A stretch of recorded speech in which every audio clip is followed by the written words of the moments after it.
Ladies and gentlemen, I got a news flash for you. Kawhi Leonard apparently doesn't come into work. Let's check out what First Take is talking about with this one. By 9 points per 100 possessions, which is the 4th worst in the NBA. And for anyone who did not see First Take this morning, Stephen A. Smith had some strong thoughts. Stephen A., your thoughts on the LA Clippers? They made me sick. Damn. Okay. And Wilbon, I'm not going to lie. We all know I would prefer to be in Southern California and South Beach any day, all day, every day. That's always his take. I literally feel sorry for Steve Ballmer and specifically Ty Lue. I haven't seen the man smile all year long. He's miserable coaching this team. They are trash half the time. Other times they look like a championship contender. The Golden State Warriors busted their living you-know-what without Steph Curry.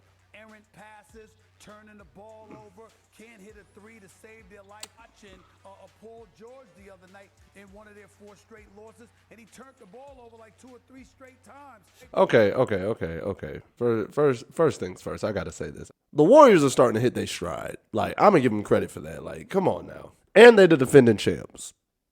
This is usually the time they're going to hit their stride, especially without Curry. This is the same thing as last year. Curry was out for an extended period of time. The Warriors started clicking, finding their roles, incorporate Curry back in, win a championship. Steve Kerr knows how to get them boys right. Draymond, Clay, the rest of that team, they know how to get each other right. So I'm not going to knock too much. Now, on the flip side, the Clippers are not playing to the level I or many other people expect them to play at, probably with the exception of bitter Laker fans. Laker fans are the ones be like, I told you the Clippers are the Clippers. Like, yeah, so okay, bro. Like, but on paper and the way they should be playing, they should be a lot better. Oh God.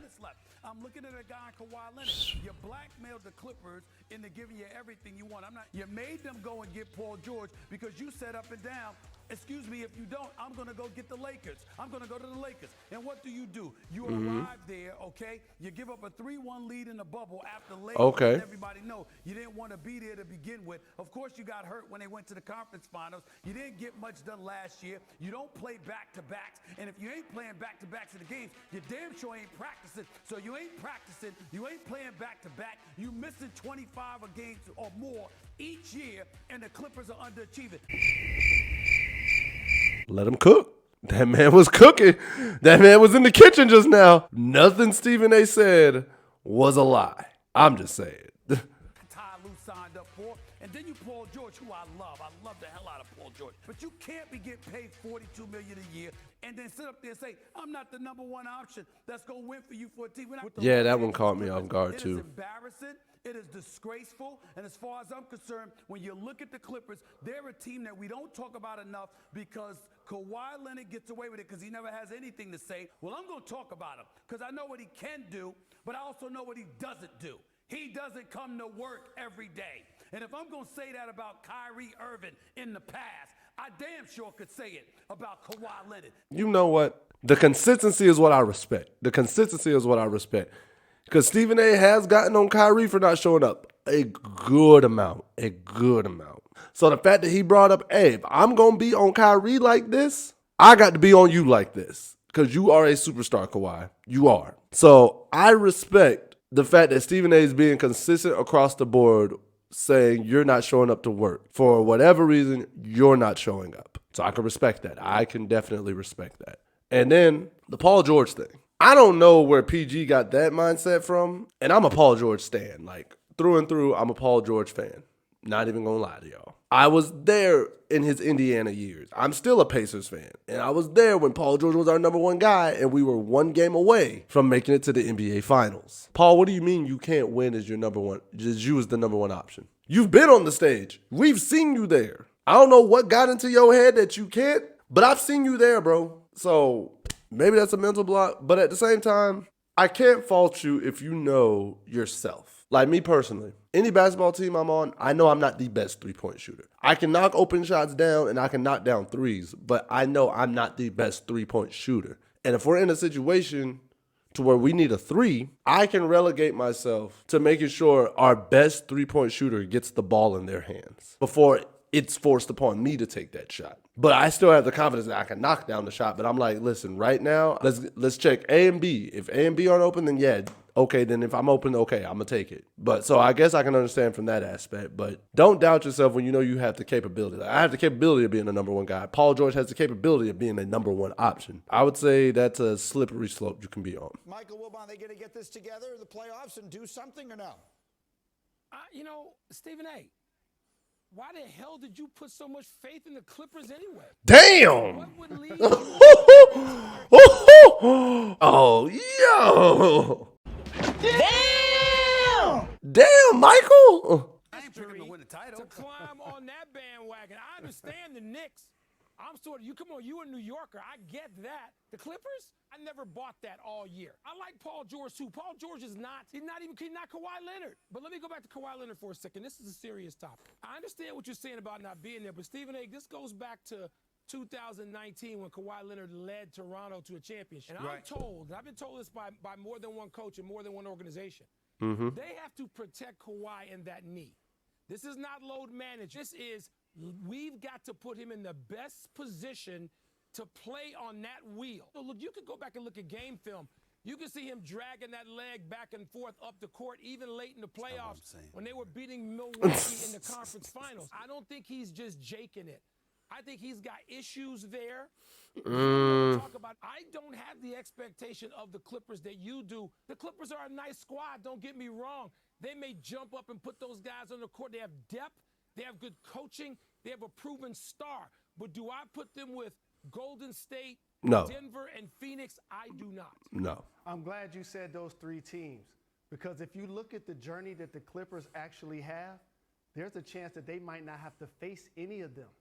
They might have to face the Grizzlies. They might have to face the Mavs. They may have to face the Clippers. They may have to face the Kings. And in that case, they actually have a journey that could still, Stephen A., get you to Los Angeles for the Western Conference Finals. Right now, they like two things that people underestimate about team sports.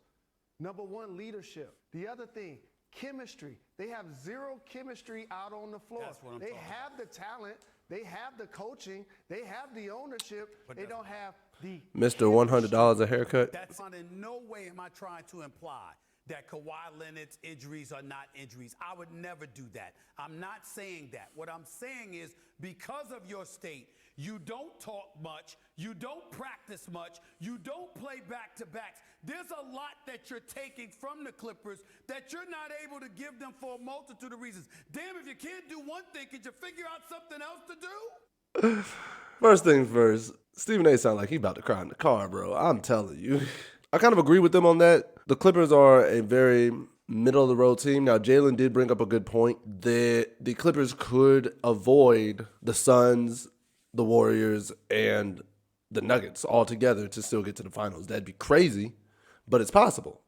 So that could end up being the road that helps them get there. And if they do, I mean, you're going to have the naysayers, well, they didn't play so-and-so. Hey, and the way things fell. Ever since the Clippers got together with Kawhi and PG, I thought they would be better than what they've done. Definitely thought they would have made a Western Conference Finals by now, and they have underperformed. They have surely underperformed. And I'm now kind of like a lot of people where I'm just like, I mean, they there. I'd like for them to win just because I'm a Paul George fan, and I'm also a Russell Westbrook fan. I'd like to see both of them get a ring and call it a day. Do I believe it's going to happen? Not really.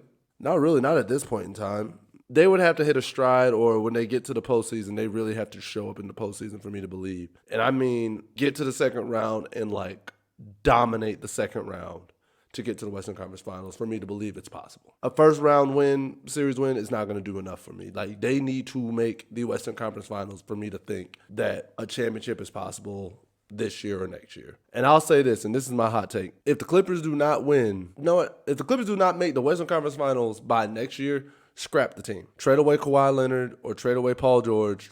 Obviously, y'all know Russell for some reason is going to end up on the trading block. But yeah, you got to scrap that and restart somewhere and center around one person, or trade them all assets, blow the whole thing up. That's just me though. because it's been since 2019 that this experiment's been tried. You blew a 3-1 lead. You've gotten rid of the coach. You've changed pieces. You've changed almost all the pieces except for Kawhi and PG. So we'll see what happens there. But with that being said, guys, hope you enjoyed this content. Be sure to like, share, subscribe, and hit that notification bell at the bottom. And again, let's build this road up to 100. But I love you. I thank each and every one of you that watch these videos and that follow me. And as I always tell you, what do I know? I'm just a skinny brother with 2 tats. Peace. Much love to all of you. I'm out.